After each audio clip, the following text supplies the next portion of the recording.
ED তলব ছিল আজ, কিন্তু ইডি হাজিরা এড়ালেন সুজিত বসু এবং রথিন ঘোষ। পুর নিয়োগ দুর্নীতি মামলায় হাজিরা এড়ালেন সুজিত বসু, ইডি হাজিরা এড়ালেন রথিন ঘোষও। প্রকাশ সিনহা আমাদের প্রতিনিধি রয়েছেন আমাদের সঙ্গে। প্রকাশ, কি কারণে গড় হাজির দুজনেই? দেখো, দুজনকেই তলব করা হয়েছিল। ইডি সূত্রের খবর, সুজিত বসু এবং রথিন ঘোষ দুজনকেই আজকে তলব করা হয়েছিল পুর নিয়োগ দুর্নীতি মামলায় জিজ্ঞাসাবাদের জন্য।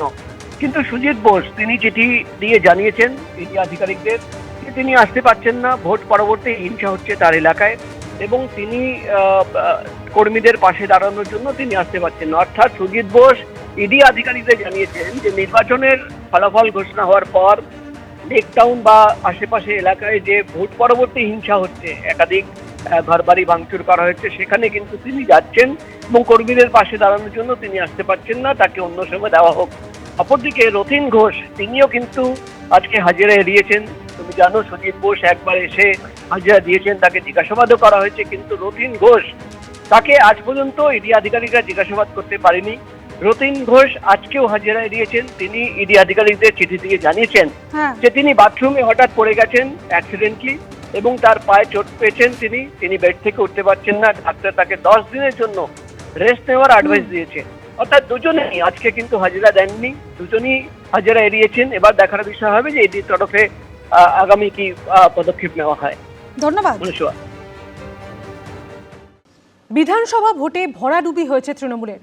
মমতা বন্দ্যোপাধ্যায় থেকে শুরু করে হেরেছেন তৃণমূলের এক ঝাঁক বিদায়ী মন্ত্রী। গত বিধানসভা নির্বাচনে এ রাজ্যে তৃণমূল 48% ভোট পেয়েছিল, আর এবার সেটাই কমে হয়েছে প্রায় 41%। পশ্চিমবঙ্গে ঝড় তুলে ক্ষমতায় এবার বিজেপি। পরাজিত তৃণমূলের রথী মহারথীরা, বিদায়ী মুখ্যমন্ত্রী থেকে এক ঝাঁক বিদায়ী মন্ত্রী। আরেকটা তার জীবনচক্র সম্পূর্ণ করে ফেলেছিল। আর মনে রাখবেন, গণতন্ত্রে ঔদ্ধত্য আর স্পর্ধার কোনো জায়গা নেই। পাল্টে গেল ছবিটা। তৃণমূলকে ক্ষমতা থেকে ছুঁড়ে ফেলে দিয়ে বিজেপিকে বেছে নিল পশ্চিমবঙ্গবাসী। তৃণমূলকে সরাতে মানুষ কিভাবে ঢেলে বিজেপিকে ভোট দিয়েছে সেটা প্রাপ্ত ভোটের হারে স্পষ্ট। 2021 সালের বিধানসভা নির্বাচনে এ রাজ্যে বিজেপি পেয়েছিল 38% ভোট। এবার সেটা 8% বেড়ে হয়েছে প্রায় 46%।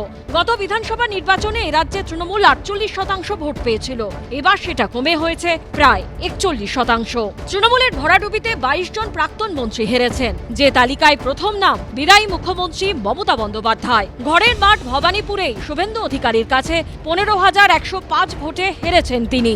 টালিগঞ্জ কেন্দ্রে 6,013 ভোটে হেরেছেন বিদায়ী বিদ্যুৎ মন্ত্রী অরূপ বিশ্বাস। বিধাননগর কেন্দ্রে 37,330 ভোটে হেরেছেন বিদায়ী দমকল মন্ত্রী সুজিত বসু। দমদম কেন্দ্র থেকে 25,273 ভোটে হেরেছেন বিদায়ী শিক্ষামন্ত্রী ব্রাত্য বসু। বিদায়ী নারী ও শিশু কল্যাণ মন্ত্রী শশী পাজা শ্যামপুকুর কেন্দ্রে হেরেছেন 14,633 ভোটে। বিদায়ী উত্তরবঙ্গ উন্নয়ন মন্ত্রী উদয়ন গুহ দিনহাটা কেন্দ্রে হেরেছেন 17,447 ভোটে। দমদম উত্তর কেন্দ্রে 26,404 ভোটে পরাজিত হয়েছেন বিদায়ী অর্থমন্ত্রী চন্দ্রিমা ভট্টাচার্য। জাঙ্গিপাড়ায় বিদায়ী পরিবহন মন্ত্রী স্নেহাশিস চক্রবর্তী 862 ভোটে। মন্তেশ্বরে বিদায়ী গ্রন্থাগার মন্ত্রী সিদ্দিকুল্লাহ চৌধুরী 14,798 ভোটে। সিঙ্গুরে বেচারাম মান্না 21,438 ভোটে। পূর্বস্থলী দক্ষিণে স্বপন দেবনাথ 16,662 ভোটে। সবঙ্গে মানস ভুইয়া 11,136 ভোটে হেরেছেন। বিদায়ী আইনমন্ত্রী মলয় ঘটক আসানসোল উত্তরে 11,615 ভোটে। বিদায়ী বনমন্ত্রী বীরবাহা হাসদা বিনপুর কেন্দ্রে 22,977 ভোটে। বিদায়ী পঞ্চায়েত মন্ত্রী প্রদীপ মজুমদার দুর্গাপুর পূর্বে 30,934 ভোটে। বিদায়ী তথ্য সংস্কৃতি মন্ত্রী ইন্দ্রনীল সেন চন্দননগরে 13,441 ভোটে পরাজিত হয়েছেন। কৃষ্ণনগর দক্ষিণে বিদায়ী বিজ্ঞান প্রযুক্তি মন্ত্রী উজ্জ্বল বিশ্বাস 27,801 ভোটে। মানবাজার কেন্দ্রে বিদায়ী পশ্চিমাঞ্চল উন্নয়ন প্রতিমন্ত্রী সন্ধ্যারানী টুডু 27,283 ভোটে। হেমতাবাদে বিদায়ী প্রতিমন্ত্রী সত্যজিৎ বর্মন 12,361 ভোটে। সাগরে বিদায়ী মন্ত্রী বঙ্কিমচন্দ্র হাজরা 7,881 ভোটে পরাজিত হয়েছেন। বিদায়ী প্রতিমন্ত্রী বুলুচিক বরাইক মালকেন্দ্রে 15,492 ভোটে। শ্রীকান্ত মাহাতো শালবনী কেন্দ্রে 15,243 ভোটে হেরেছেন। তৃণমূল যাতে উঠে ঘাস না খেতে পারে সে কাজটা আমি করব। নতুন সরকারে সব দল থাকবে, তৃণমূলকে কোথাও এর নাম নিশান রাখতে দেব না। পশ্চিমবঙ্গের ভোট পৌঁছে গেছে আন্তর্জাতিক স্তরে।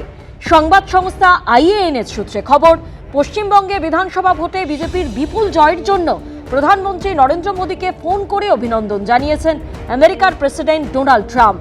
হোয়াইট হাউসের মুখপাত্র কুশ দেশাই বলেছেন, প্রেসিডেন্ট ট্রাম্প ভারতের প্রধানমন্ত্রী নরেন্দ্র মোদীকে এই সাম্প্রতিক ঐতিহাসিক এবং নির্ণায়ক নির্বাচনী বিজয়ের জন্য অভিনন্দন জানিয়েছেন। এবিপি আনন্দ। আমরা তো হারিনি, হারলে পদত্যাগ করতাম। রাজ্যে তৃণমূল ধরাশায়ী হওয়ার পরও এমন আজব দাবি করলেন মমতা বন্দ্যোপাধ্যায়, যা তীব্র সমালোচনা করেছে বিজেপি।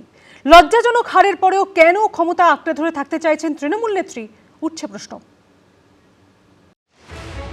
এ যেন ভোট সুনামি, এ যেন হরপাবান। বিজেপির পক্ষে পশ্চিমবঙ্গবাসীর বিপুল জনমত। এসবার 200 পার।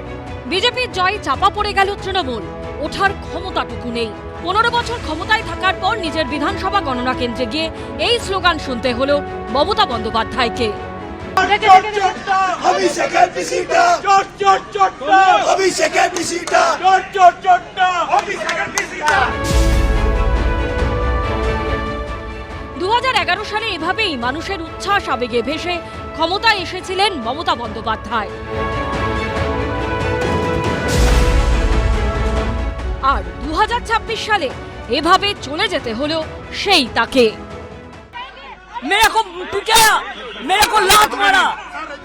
মঙ্গলবার আজব দাবি করলেন তিনি।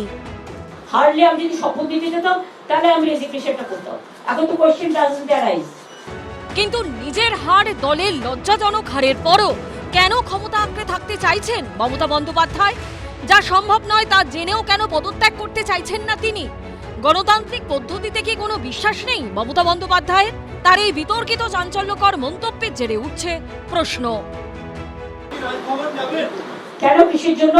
আমরা তো হারিয়ে যে যাবো জোর করে দখল করে। যদি কেউ মনে করে যে আমি কি রেজিগনেশন দিতে হবে, নো, নট দ্যাট। কিন্তু এ কি করে সম্ভব?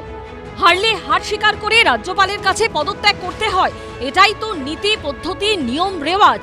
হারের পর কি মমতা বন্দ্যোপাধ্যায়ের এসবের উপর থেকে বিশ্বাস উঠে গেছে? 2011 সালে মমতা বন্দ্যোপাধ্যায়ের দলের কাছে যখন সিপিএম পরাজিত হয়েছিল, তখন রেজাল্ট বার হতে না হতেই বুদ্ধদেব ভট্টাচার্য রাজ্যপালের কাছে গিয়ে ইস্তফা দিয়েছিলেন। এটাই পদ্ধতি। তাহলে কার্যত গোহারা হারার পরও মমতা বন্দ্যোপাধ্যায় কেন ইস্তফা দিতে রাজি হচ্ছেন না? পরাজয়ের ফলে তিনি কি দিশেহারা হয়ে পড়েছেন? ভোটে জয় পরাজয় থাকবে, তাহলে সত্যিকে সত্যি বলে স্বীকার করে নিতে অসুবিধা কোথায়? যে ধরনের কথা উনি বলছেন সেটাতে উনি নিজেকে হাস্যাস্পদ করে তুলছেন। উনি কিছুদিন ধরে প্রচারের আলোয় থাকতে চাইছেন এইসব ধরনের কথা বলতে। এইসব জোকারির কোনো উত্তর ভারতীয় জনতা পার্টি বা সংবিধানে বিশ্বাস করা কোনো রাজনৈতিক দল দিতে পারে বলে আমার মনে হয় না। 7ই মে বৃহস্পতিবার শেষ হবে চলতি রাজ্য সরকারের মেয়াদ। কিন্তু মমতা বন্দ্যোপাধ্যায় কি করবেন? ভোটের ফলাফল বেরোনোর পরও তার মন্তব্যে বিতর্ক থামছে না। আশাবুল হোসেন, দীপক ঘোষ ও শিবাশিস মৌলিকের রিপোর্ট, এবিপি আনন্দ। এবিপি আনন্দ, এগিয়ে থাকে, এগিয়ে রাখে।